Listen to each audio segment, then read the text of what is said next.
everything was going all right. Back in November 2019, the world was operating as it does. And within 3 months, everything has just turned upside down. We are talking about the corona outbreak. Acharya ji, it has always been enlightening sitting with you and talking about life. Most of us today are stunned, are not able to make sense of what has hit us like a bolt from the blue. Especially the well-to-do Western nations, for them the corona outbreak is like a pretty good to go picnic party unjustly interrupted. Where did it all come from? Where is it going to? So the picnic, as you say, has been unjustly interrupted. Somebody broke the party. It's in the partying itself that the genesis of this situation lies. It's just that the manifest results of our actions take time to show up, and they show up only episodically. It's not a continuum. It's not as if you act right now and in the same moment you will receive the tangible result of your action. So between the intention, the action, and the gross manifest result, there is the space of time. That time interval comforts us into feeling that all is well with the kind of life we are living, the kind of center we are operating from, the way we look at ourselves, the way we look at others, the way we look at the planet, the way we look at the entire chain of ecosystems. We just keep telling ourselves we must be doing well because there are no hugely negative repercussions. So the absence of those repercussions comforts us into a false sense of security and all rightness. When outbreaks like these happen, then we are shocked. As you said, it's a bolt from the blue. So, that's what. It's not as if it's altogether sudden. It was brewing. And unless we really understand where this thing comes from, we would be condemned to not only be able to not present a right response to the current situation, but also remain vulnerable to more such situations in the future. Between the action and its fruit showing forth, there is a gap, and that gap ensures that we are asleep, being proactive. In fact, the reason the specialists are calling this disease very lethal is because it has a very large incubation period. So you have in a way talked of the spiritual incubation period of man, and that is making things. That's a nice way to put it. Between the moment of infection and the moment when the symptoms first show up, there is time. And this time is what deludes us into false comfort. With COVID-19, it is 4 days, 15 days, 29 days. How much time does it usually take for a man? It depends on the man himself. It depends on his perceptiveness and sensitivity. If you are quite sensitive, you will probably see the results of your actions in the moment of the action itself. That's an extreme. Right when you are acting, you will be able to sense that you are not acting from the right center, and hence you don't need to wait for time to deliver results to you. The very motivation, the very center,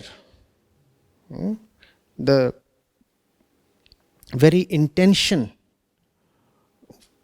behind the action would tell you that the action is not quite proper. On the other hand, if you are dull or extremely resistant to truth, as most people are, just as viruses can be resistant to medicines, then you require very gross jolts like these to even partially accept that your actions have not been right. And it is quite possible that even the strongest jolt might not be able to displace you from your false position. It is possible even that you may say that you're prepared to give up your life, physically die, but you will not surrender to the truth. You just don't want to concede. Acharya, you have been very vehemently making the point that there is a direct linkage between the corona outbreak and the animal farming industry and the lust around eating meat. I want you to speak more about it. You see, even that is not the complete explanation. Yes, obviously, when we look at the way man relates to physical nature, which I'll refer simply to as nature in this conversation, then one cannot miss the fact that we are super violent and ultra exploitative. And we somehow assume that we'll be able to continue with our personal man-centric parties, no gender thing there, mankind-centric parties, remaining as exploitative and as cruel as we are. It's a surprise how we are able to maintain that inner assumption, but we do. So that's an obvious thing. But that kind of violence, that kind of inner hatred towards existence itself, that kind of discontentment with very life is not limited to the way man treats biological systems or rivers or mountains or animals or birds or fish. It shows up in every aspect of our life. We are not what we must be. It shows up in our education, it shows up in our politics, it shows up in our relationships, it shows up in our economy. It is there everywhere. Whatsoever man touches, whatsoever man creates, whatsoever bears any kind of imprint of man,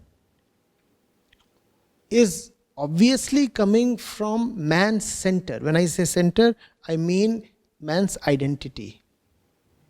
What does man think of himself? What does man take himself to be? What are you acting as?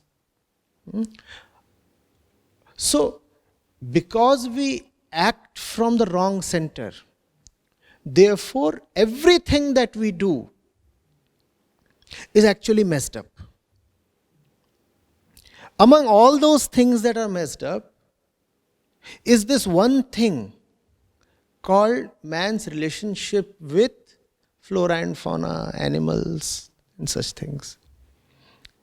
The coronavirus is coming from there. What's worse, there might be much more lethal and incurable viruses to come in the future.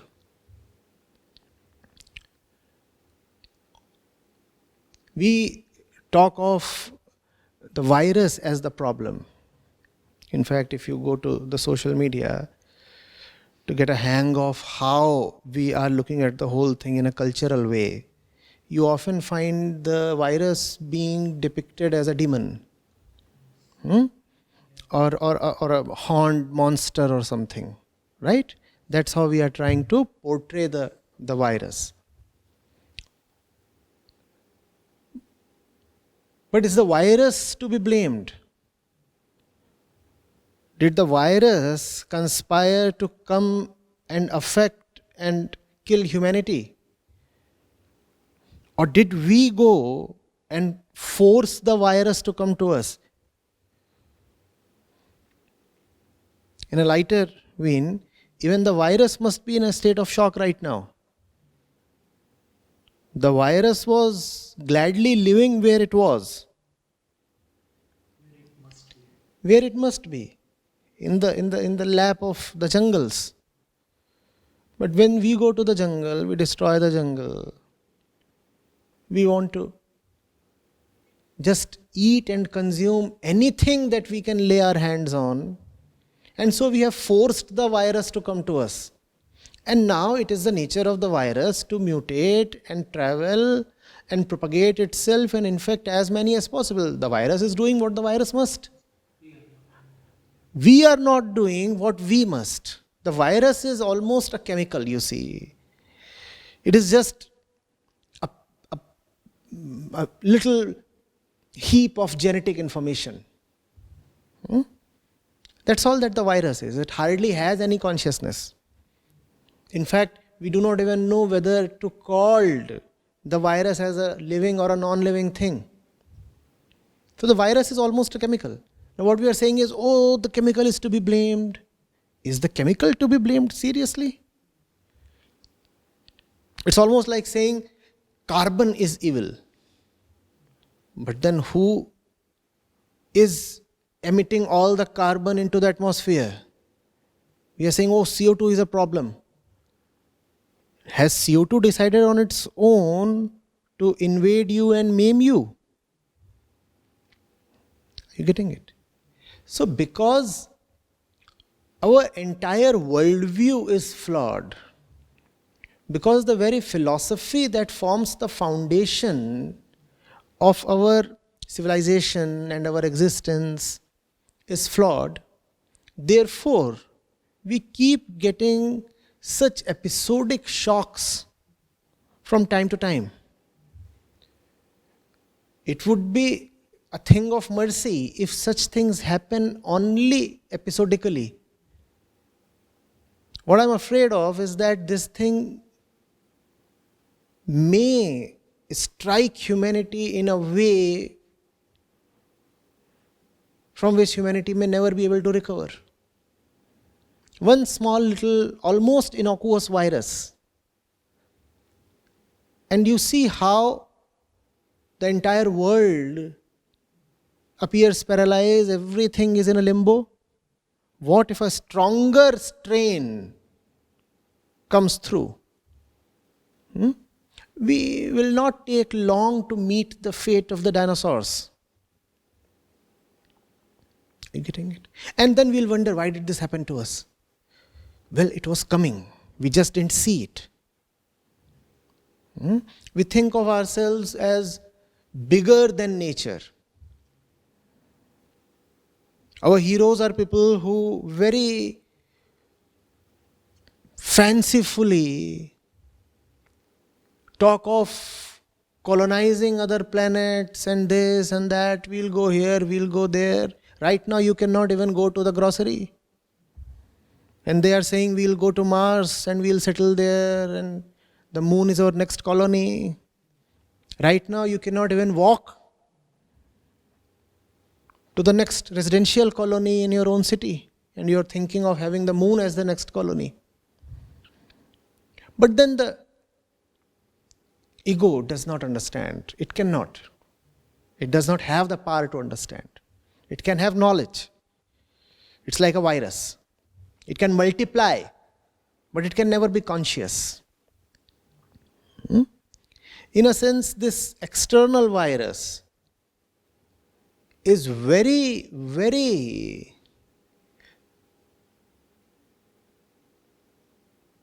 symbolic of something within man.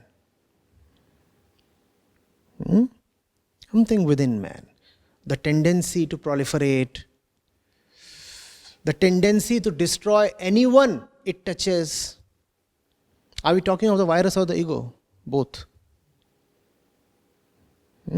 The tendency to reach anyone you come in contact with and reach in a debilitating way. Is that not how we relate to each other? There are very few who would uplift someone who comes in contact with them. Mostly if you come in contact with somebody, you just infect him, not uplift him. That's the way our usual relationships operate. That's also the way the virus operates. We don't know. Is the ego the virus? Is the virus the ego? Who knows? The ego is such a subtle thing. We talk of it as a concept. Now is the time to see it in action.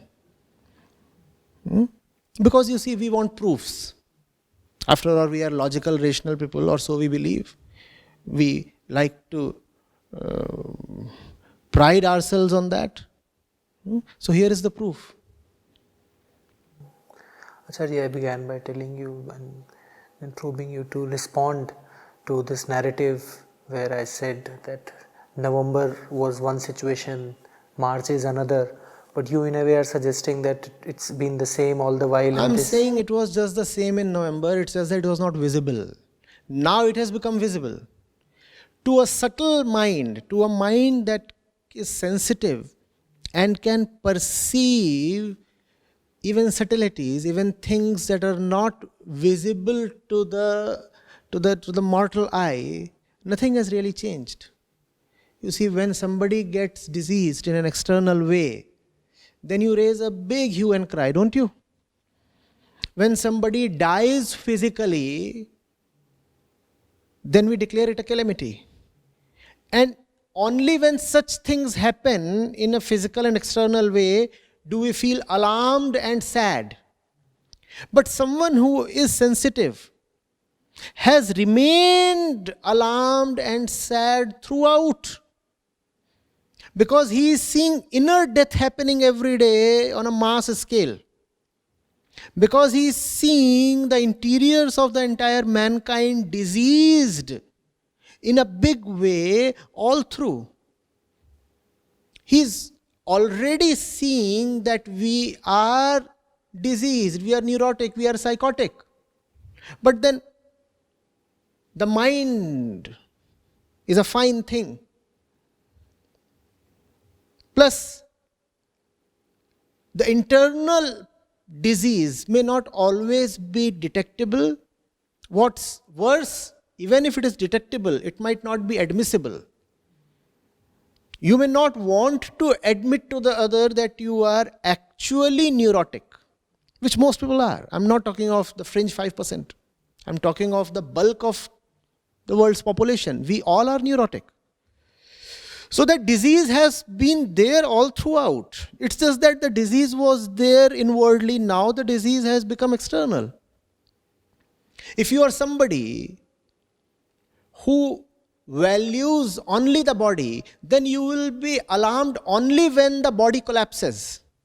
But if you are somebody who values the richness of inner life as well, then you would be in mourning when the inner self collapses and dies. And inwardly we all have been dying very sad deaths continuously. Just because a man appears to be walking on his two legs and breathing and eating, don't assume him to be alive. Being alive is something totally different. There is a lot of morbidity in the way we all live. This external catastrophe is nothing but a reflection of the internal morbidity. Acharya ji, in one of the informal interactions, I heard you averring that this pandemic, you wish that it doesn't last much, but you also hinted that it may teach a lesson to mankind. It may awaken it. May that not happen. May we get away with a small punishment. But I'll be greatly surprised and very glad if anything less than 1 million are infected. In India? No, globally. India, we should be all right if we are let off with something like 2 lakh infections. Even 2 lakh infections is probably too much to ask for. Were you personally shocked and saddened? Did you see it as an event, or were you all the while aware of this coming? It didn't come as a shock. It's just that the exact details of the event open up only when the event unfolds. So obviously that comes as a news. But the news is not a shock.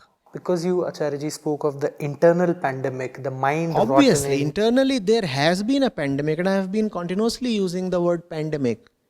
We all are very, very unhealthy internally. And when you are unhealthy internally, you are bound to do stuff that will affect you badly in the external sense also, in the bodily sense also. I just pray that even right now, for example, the period of forced quarantines and self-isolation and lockdowns force us or enable us to have free space and time to reflect. Let us please figure out why we have been brought to such a situation. It is not incidental. It is not as if a random event has happened. Let's all just keep this illusion aside. It's not a random event. There is a clear cause-effect chain involved here. And unless we understand where this effect is coming from, unless we are able to pinpoint the cause, we will be condemned, as I have just said, to bear even stronger effects. Acharya ji, there have been multifarious reactions within the society, and I would like to pick up all of these one by one, and it will be really helpful if you could throw some light on how these reactions are coming from a center where the ego is trying to hide away. First of all, for example, US and most of the nations that have been harmed, I trying to put all the blame upon a particular culture. For example, China, that a nation that is eating raw meat of animals like rabbit, bats, snakes. So they are making it a cultural issue rather than realizing that, all of them, the center itself is corrupted. No, what they are saying is not factually wrong. It's just factually incomplete. Per capita flesh consumption is probably the highest is in this country, the United States. So it's quite rich when they point fingers at others.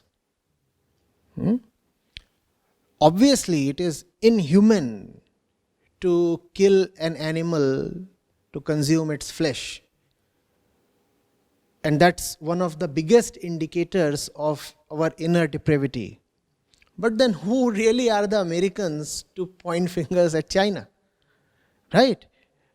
You kill pigs, you kill lambs, you kill cows.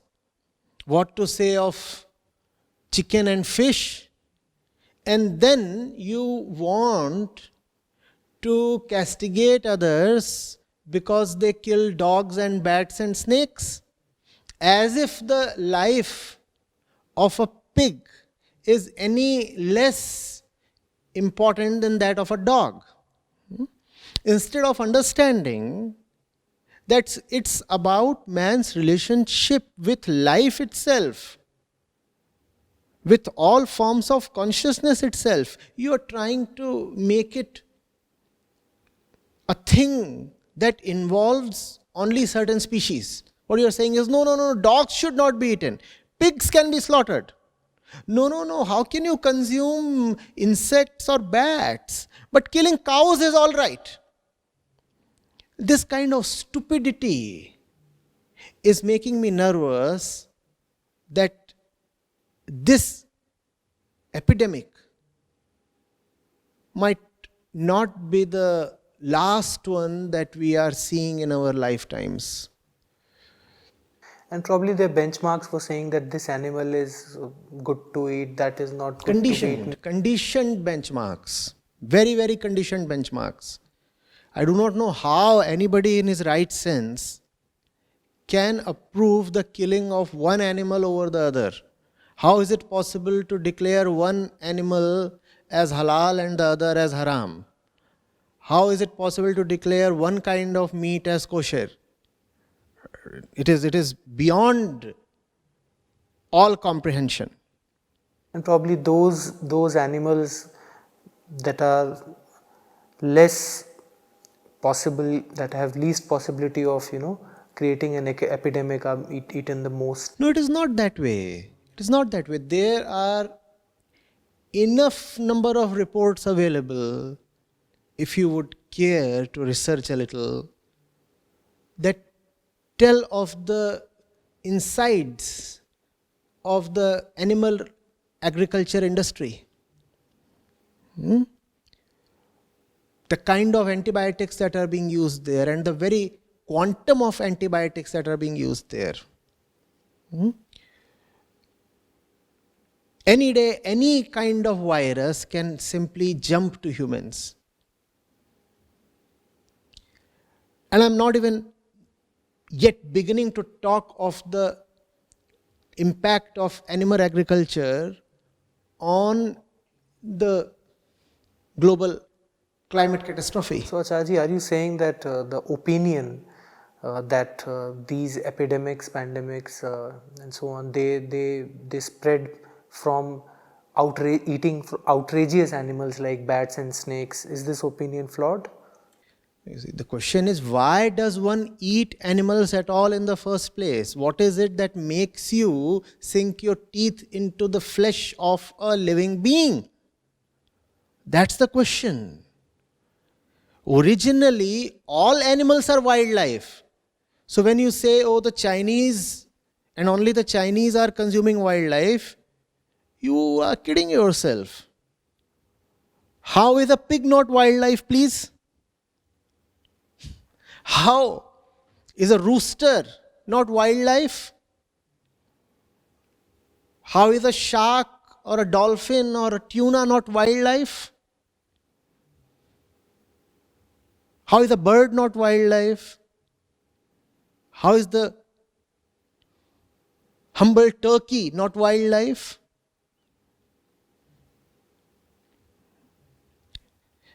So, the way we are, it becomes imperative for us to keep appropriating more and more space for our consumption. Hacking down forests is a compulsion with us. You cannot have the kind of civilization we have, you cannot have the values we have, you cannot have the spiritual values that we have and not hack down forests. Given the way we shop in the markets, we will necessarily hack down forests. Given the way we choose brands, given the way we choose companies to work for, given the way we choose people to be with, given the way we choose somebody to mate with, we will necessarily hack down forests. And that's what people find a bit of a stretch. They say, no, that is not true. They'll say, no. When you say that we should not be doing all the evil things, that is all right. But kindly don't say that such intimate and personal things as relationships are related to and in the same plane as the outbreak of a pandemic. These two things are in the same plane, and we'll have to humbly accept that. We do not know what to do, and therefore we do not know what to eat, and therefore we do not know how to marry, therefore we do not know how to work, we do not know how to live. And I'm not being an opportunist who is using a global calamity to sermonize. I talk to you of a particular sadness. Anybody who can see a few things, anybody who bothers and cares to see a few things, anybody who has love for life, would actually not be glad looking at things as they are, not only right now, but even as they were before November 2019. Even when the world is busy partying, what we are actually having is a massacre. That massacre may not be an external and tangible event, but internally we are all slaughtering ourselves continuously. Right. Moving on, Acharya ji, there's this hashtag on Twitter, if I'm naming it right, beat the virus. Oh. You just talked of demonizing corona and putting, so how Tell them to forget the virus, beat the man. The hashtag should say, forget the virus, beat the man. And physically beat the one up who says beat the virus. Because he is the virus. You know what is the virus? Somebody with no ability or no willingness to look at himself. Somebody with no intention at all to reflect back on himself. The virus does not do that. There is no virus that will ever ask the question, who am I, what am I here for, why do I exist at all, do I exist at all? No virus will ever ask this question, right? And unfortunately, 98% of the world population does not ask these questions. The virus does not, neither does the human being. The human being is the virus. So forget about beating the virus. Look at yourself. That's far more important. The virus is not the culprit. In both the genesis of the outbreak and in the kind of responses that we have been giving to the outbreak, it is very obvious that we are internally diseased. Don't you see the kind of superstitions being peddled in the name of combating the virus? People are talking of global resonance when they beat up their utensils. They are saying at a particular time, if we all raise a big noise, then all the noises will get together to create a particular creative interference that will purge the atmosphere of all kinds of harmful pathogens. I mean, please, I understand that one is not inclined towards spirituality. But then, what's your problem with science as well? Neither spiritual nor scientific. What kind of people are we? And you have politicians who are furthering their own agenda. The country of origin kept hiding the numbers, probably it is still doing that, for long. Because it has a brand to uphold. Because the values of nationalism are far more important than the value of consciousness and the values of love and compassion. Because if there is a place that forbids religion, then that place cannot have compassion for the entire world.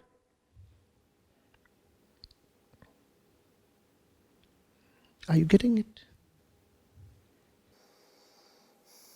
Good, you touched upon the superstition aspect, Acharya. This was something that I was anyway about to come to. Man at this moment in this pandemic is just taking recourse in God. It is bringing God down, trying to relate, and broadly there have been two ways in this relation is being established. One way is that the most common way that God help me, because science cannot, there is no other way. And the other way is where, it is being established that no, God can help you. If God could have helped you, he would have already helped you. See what has happened in Italy. So what is this just obsession with God bringing God into something where he has no role to play? It's not about God, it's about the ego. And ego has no truth. Ego only has concepts and ideologies. Now somebody has the ideology, there is no God. It is an ideology. It does not demand any justification other than that I have this ideology. Why do I have this ideology? Where does this come from? What does it do to me? These are questions that no one bothers to ask. So the ideology is there is no God. Then there is another ideology, there is a God. Both the sides are peddling their ideologies. The side that says there is no God, ask them, there is no what? They'll say God. What is God? What is it that you are denying? And they'll not know. They'll not know. There is no God. There is no what? God. What is God? That I do not know. But I am a compulsive denier of God. Fine. Then there is this side. There is God, and God Almighty will descend and He'll help us all, and only God can cure man of this affliction, and probably God, to punish man and chastise man, has sent down the virus. Fine, all right. So there is God. There is what? There is God. But what is God? That we do not know. That we do not know. Maybe they'll not admit it so quickly, but probe a little, scratch the surface a bit, and you come to see that all the believers do not know what they believe in. Ultimately, it's just a belief, a blind belief. Similarly, the disbelievers, ask them, what is it that you don't believe in? No idea. So the virus named ego is in this case also trying to spread itself, propagate itself. Just propagate itself. So there are atheists who are trying to propagate their atheist virus. And then there are the believers who are trying to proliferate the virus of belief. This question is rather personal for me. Which virus is more lethal? Which virus you consider more lethal? One side we have... There are no two viruses. It's the same virus that acts differently upon different people. Just as the coronavirus, we know, does not affect everybody equally, right? And that brings me to a very important point before I forget it. Remember that this disease affects the elderly the most. You might be a very strong young person, and looking at the stats, you might realize that the survival rate for young infected people is almost 100%. Maybe 1 in 1,000 succumbs to the disease, if you are talking of the young population, let's say under the age of 40. And that may tell you that you do not need to take precautions, you do not need to maintain social distancing and these things. But then please, that's exactly what the virus is all about. Self-centered behavior. You may not really be affected much by the virus, but you will act as a carrier that will take it to several elderly people, and they will suffer a lot. Are you getting it? So please, for their sake, the first short-term measure should be to do whatever you can to prevent yourself from getting infected. And that does not involve doing much. That actually involves not doing your regular stuff. Just avoid your regular stuff. Have some concern for the other. The disease will probably not take you, but it will take away the old man. Please, for his sake. Acharya ji, we spoke of various reactions of this virus, this outbreak coming from the society, and in all of them we found that the substratum more or less is the ego, and ignorance is being spread and propagated. Lastly, I would want you to throw some light on how you think one today can just quarantine oneself from misinformation. For example, the Prime Minister said that this is something that you have to do for 5 minutes, and probably the leaders of a particular society would have said that this is something that will, eliminate the virus. And then yesterday we saw that the entire nation was on streets despite the lockdown, believing that creating a particular noise would eliminate the virus. That noise is just the noise inside man. Didn't you see maniac behavior on the streets, knowing fully well that this kind of a thing is not going to have any impact upon the virus? If anything, the assembly or the congregation can lead to further spread of the virus. So, yes, the leaders have an important role to play, but then when the entire population is conditioned to live and believe foolishly, first of all, the leaders are helpless. Secondly, you must remember that the leaders just reflect the quality of the people. Acharya, I had seen some videos last night and they were really disturbing. They were videos of leaders because we are speaking of them. They are mullahs and maulvis who have audience of thousands, and they are saying things like, I saw Corona in my dream. It was a man and he told me that there's a narrative story that a Muslim woman was raped in China, and there's another one who is saying that Corona is cured when you eat the flesh of pigeon. How does a common man safeguard oneself from such misinformation and nonsense? Is there a way? Simply listen to the doctors and the scientists. And that's only the short-term solution. The real solution is to go to real spirituality.